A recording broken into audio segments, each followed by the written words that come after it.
Très bon mercredi à toutes et à tous et bienvenue dans ce nouveau numéro du Journal de l'économie que nous démarrons avec un aperçu du menu.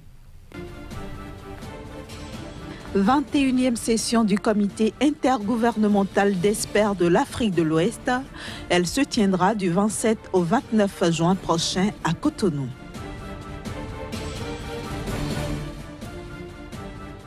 La Chambre de commerce et d'industrie du Burkina Faso a 110 ans. L'événement est marqué par une kyrielle de manifestations.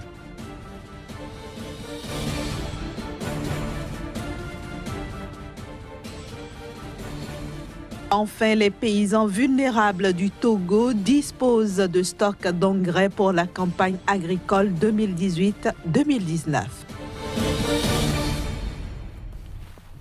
Du 27 au 29 juin prochain, le Bureau sous-régional pour l'Afrique de l'Ouest de la Commission économique des Nations Unies pour l'Afrique et le gouvernement du Bénin organisent à Cotonou la 21e session du comité intergouvernemental d'experts de l'Afrique de l'Ouest sous le thème « Les implications du potentiel élargissement de la CEDEAO et la zone de libre-échange continentale africaine ». Cette rencontre sera présidée d'une réunion ad hoc de groupes d'experts également prévus à Cotonou les 25 et 26 juin prochains sur le thème « Implication des potentielles adhésions à la CEDEAO ». Les deux activités interviennent dans un contexte où 44 pays sur les 55 États membres de l'Union africaine ont signé l'accord de création de la zone de libre-échange continentale africaine. Elle vise entre autres à examiner les implications économiques en termes de flux commerciaux et de recettes publiques, identifier aussi et discuter des principaux défis et enjeux pour la CEDEAO, mais aussi pour les pays candidats à l'adhésion et formuler des recommandations pour un élargissement économique et socio-économique, donc avantageux pour les différentes parties et surtout pour l'effectivité de la zone de libre-échange continentale africaine. Je le disais en titre, la Chambre de commerce et d'industrie du Burkina Faso fête ses 110 ans. L'événement est marqué par des festivités organisées au sein de l'institution à Ouagadougou. On fait le point avec notre correspondant sur place, Claude Romba. La Chambre de commerce et d'industrie du Burkina Faso fête ses 70 ans d'existence. La première institution publique du pays, créée en 1948, a lancé officiellement à Ouagadougou les activités commémoratives de ce jubilé de platine. En présence d'anciens présidents, secrétaires et directeurs généraux, les membres du bureau consulaire, des élus consulaires, les agents de l'institution admis à la retraite et le personnel administratif en fonction. Le président de la CCIBF a rappelé que la pionnière des structures d'appui au secteur privé s'est résolument engagée à travers ses dirigeants à transformer l'économie du Burkina Faso par la structuration et l'accompagnement du secteur privé, devenu aujourd'hui le moteur de la croissance économique. Il y a des activités culturelles, sportives, il y a des colloques qui seront organisés. Cet anniversaire sera également marqué par la publication d'un ouvrage historique sur le parcours de la Chambre de commerce de 1948 à nos jours et un ouvrage sur l'histoire du grand marché de Ouagadougou. La publication de 4 biographies en hommage à des personnalités qui ont fortement impacté la vie de l'institution. Au programme aussi, la construction d'une technopole qui abritera le centre de formation touristique et hôtelière et le centre de formation en bâtiments et travaux publics, des sièges de 4 délégations consulaires régionales. Le Mozambique espère engranger d'ici le mois d'août des recettes d'exportation de l'ordre de 50 millions de dollars dans sa filière coton. Cet objectif devrait être réalisé grâce à des expéditions de fibres de coton prévues pour se chiffrer à 31 000 tonnes sur un total de 80 000 tonnes de coton-graines produits. Les principales destinations cibles sont la Chine et le Bangladesh. Il faut dire que le coton qui figure parmi les produits d'exportation importants du Mozambique est principalement cultivé dans les provinces septentrionales et centrales. Le pays table sur une production de 200 000 tonnes de coton-graines d'ici à 2020. Si ce défi était relevé, il représenterait un nouveau record depuis la saison 1972-1973, période où la récolte atteignait les 144 000 tonnes. Et puis la campagne agricole 2018-2019 vient d'être lancée au Togo. Ce fut l'occasion pour les autorités du pays de réitérer leur engagement vis-à-vis des paysans vulnérables, ceci en libérant la subvention pour l'acquisition des stocks d'intrants. On fait le point avec Ferdinand Gadé, il est notre correspondant à Lomé. À peine la saison pluvieuse installée, le gouvernement togolais a entamé ses engagements vis-à-vis des paysans vulnérables. Des engrais NPK et urée sont subventionnés pour ces derniers. Qu'il était question par rapport à l'installation des pluies que les dispositions soient prises pour rassurer les paysans sur les besoins de consommation d'engrais qu'ils expriment. Le diagnostic établit un volume de stock de l'ordre de 85 000 tonnes d'engrais. Et donc, par rapport à cette préoccupation, le gouvernement togolais a mobilisé cette année 2 935 millions pour l'acquisition des stocks d'engrais NPK et urée et en vue de la satisfaction des besoins exprimés par les paysans vulnérables. Ils sont 284 000 paysans répartis dans les 385 cantons sur toute l'étendue du territoire togolais à cultiver des surfaces de 0,5 à 1 hectare définis comme des paysans vulnérables.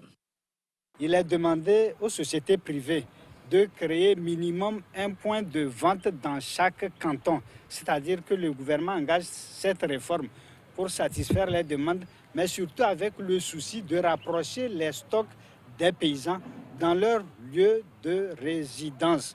Et les sociétés privées ont pris l'engagement de créer d'autres points de vente de façon à avoir au moins 400 points de vente sur l'ensemble du territoire. Un volume de 36 700 de stocks d'engrais est attendu pour la campagne agricole 2018-2019 qui vient d'être lancée. Direction maintenant le Niger qui a bénéficié de 3 accords de la part de la BOAD. On en parle dans un instant avec notre chroniqueur Casimir Kouidia. Bonjour et bienvenue à vous, Casimir Kouidia. Bonjour Inès. Alors, 41,5 milliards de francs CFA de la BOAD pour 3 accords de financement au Niger. C'est bien ça, Inès. Il faut dire que le président de la Banque ouest-africaine de développement, Christian Adovelandé, et 2 ministres du Niger ont signé cet accord le 8 mai dernier, visant donc à favoriser l'économie nigérienne sur 3 secteurs. 3 secteurs qui aujourd'hui représentent environ 90% donc, du potentiel économique du pays, à savoir le secteur de l'agriculture, ce secteur qui aujourd'hui a d'énormes difficultés, verra donc un soulagement avec la Banque ouest-africaine de développement. Il y a aussi le secteur des infrastructures, notamment la voie de desserte entre le Bénin et Niamey, qui véritablement sera rénovée grâce donc à cet accord. Le 3e accord de financement concerne donc l'énergie où aujourd'hui le Niger semble être le dernier sur le plan ouest-africain. Le Niger doit donc renforcer sa capacité en termes donc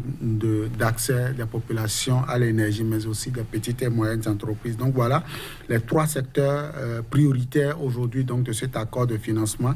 Il faut déjà rappeler aux téléspectateurs que ces 3 accords s'inscrivent parfaitement dans le plan de développement des secteurs économiques au niveau donc du pays, un plan qui a été mis en œuvre par le gouvernement visant forcément à renforcer la capacité économique donc, du pays. Alors, quelle est la clé de répartition de ces projets? Alors, selon donc la clé de répartition entre la Banque africaine de développement et le gouvernement nigérien, il faut déjà dire que 37 milliards de francs CFA au total est réservé donc à un prêt qui serait donc payable sur une durée donnée avec un taux d'intérêt, et 4,5 milliards de francs CFA est donc concédé en termes donc de dons, et sur donc les 41 milliards de francs CFA, 15 milliards seront réservés donc, au projet de réhabilitation de la route Bela-Gaïa, frontière Bénin, pour pouvoir donc permettre la fluidité et aussi le transport rapide des marchandises entre le port naturel du Niger, qui est donc le port autonome de Cotonou, et donc les différentes villes du pays. Au-delà donc de ces 15 milliards pour la réhabilitation de l'infrastructure, il y a 14,6 milliards de francs CFA qui sont réservés, qui fait partie donc du second accord et qui seront réservés au secteur de l'agriculture. L'agriculture aujourd'hui qui peine dans ce pays, il faut déjà dire, le Niger ne bénéficie pas donc de la clémence de Dame Nature. À cela s'ajoute donc la question de réchauffement climatique qui vient donc empiéter véritablement sur les efforts des populations, notamment les populations agricoles. Et donc, la BOAD accompagne donc, la résilience au niveau des populations. Au-delà de ça, le troisième accord d'un montant de 12 milliards de francs CFA serait exclusivement réservé à renforcer la capacité de production et aussi de fourniture d'énergie électrique au niveau donc, de la société nigérienne d'électricité. Donc, voilà un peu ce qui a été retenu en termes de clés de répartition pour permettre donc, au Niger de pouvoir consommer entièrement ces 41,5 milliards de francs CFA. Alors, pour insister sur le troisième accord dont vous venez de parler, 12 milliards de francs CFA, n'est-ce pas peu? C'est trop peu, à la limite, ça représente absolument rien au niveau donc de la capacité, des difficultés dans le secteur de l'énergie, car déjà au niveau de la Banque mondiale et aussi du FMI, le Niger a été donc l'alerte a été sonnée au niveau du Niger en ce qui concerne la faible capacité du pays de pouvoir fournir l'énergie électrique. 12% seulement au niveau donc des grandes villes, au niveau donc de la zone urbaine, et 1% de la zone rurale seulement sont alimentés en termes d'énergie électrique, et pour ces donc 12% et 11%, le Niger importe environ 12% de sa capacité au niveau du Nigeria, ce qui montre véritablement que le Niger semble être le dernier au niveau de la sous-région ouest africaine, avec 31% de la capacité totale, de la moyenne au niveau de la sous-région. Le Niger aujourd'hui n'arrive pas à couvrir ses besoins en électricité, lorsqu'on sait que certains pays aujourd'hui qui illuminent un pays comme la France, on se demande véritablement si seulement 12 milliards de francs CFA pourront suffire pour combler donc ce déficit. En tout cas, selon le gouvernement, selon les membres donc du gouvernement, à l'occasion de cette signature là,